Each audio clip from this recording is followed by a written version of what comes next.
निर्भया के मां बाप का संघर्ष रंग लाया और जो जुवेनाइल जस्टिस बिल राज्यसभा में अटका हुआ था उसे राज्यसभा से मंजूरी मिल गई। अब जघन्य अपराधों में नाबालिगों की 16 साल में बालिग माना जाएगा। राज्यसभा से बिल पास होने के बाद राष्ट्रपति के पास जाएगा, जहां उनकी मोहर लगना तय माना जा रहा है। राज्यसभा की कार्रवाई के दौरान निर्भया के मां बाप भी मौजूद रहे।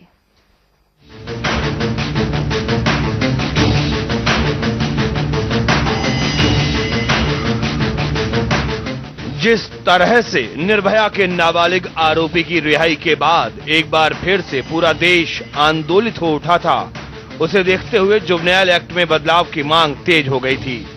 लेकिन हमारे देश के नेताओं के नाकारेपन की वजह से अब तक बिल लटका हुआ था। लेकिन निर्भया के सबसे बड़े गुनहगार की रिहाई के बाद नेता जागे और जो बिल लोकसभा में पास होने के बावजूद राज्यसभा में लटका हुआ था, अटका हुआ था, उस पर बहस शुरू हुई। नेताओं ने अपने अपने तरह से विचार रखे और अंत में जुवेनाइल जस्टिस एक्ट को राज्यसभा से मंजूरी मिल गई।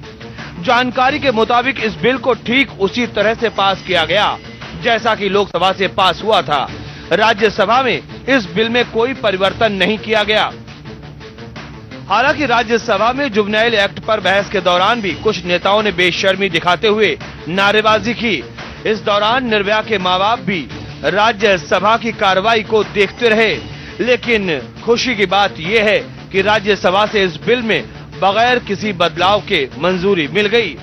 चलिए अब आपको दिखाते हैं ग्राफिक्स के जरिए कि नए जुवेनाइल एक्ट में क्या कुछ बदलाव किए गए हैं।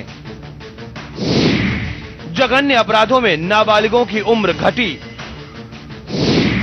नाबालिग की उम्र घटाकर 16 साल की गई। राज्यसभा के बाद अब राष्ट्रपति के पास जाएगा बिल। लोकसभा में पहले ही पास हो चुका है बिल। अब जघन्य अपराधों में नाबालिगों को होगी 7 साल की कैद। राज्यसभा की कार्रवाई में बिल पास होने के बाद निर्भया के मां बाप के चेहरे पर संतोष के भाव देखे गए। जितने एमपी हैं, जितने जो भी यहाँ संसद में बैठे हुए, उनका भी मैं धन्यवाद करता हूँ कि उन्होंने चाहे कैसे भी किया हो, क्या मन में हो ये नहीं जानता, लेकिन उन्होंने सर्वमत से पारित कर दिया इस पास बिल को।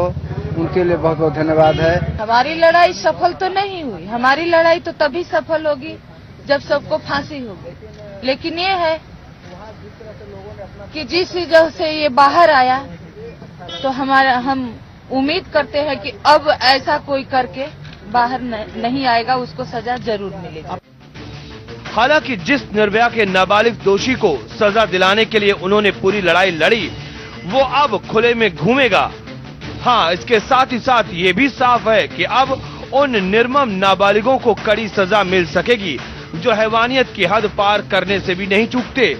और कानून का डर नाबालिगों को दूसरे के हाथों मोहरा बनने से भी रोकने में मददगार साबित होगा।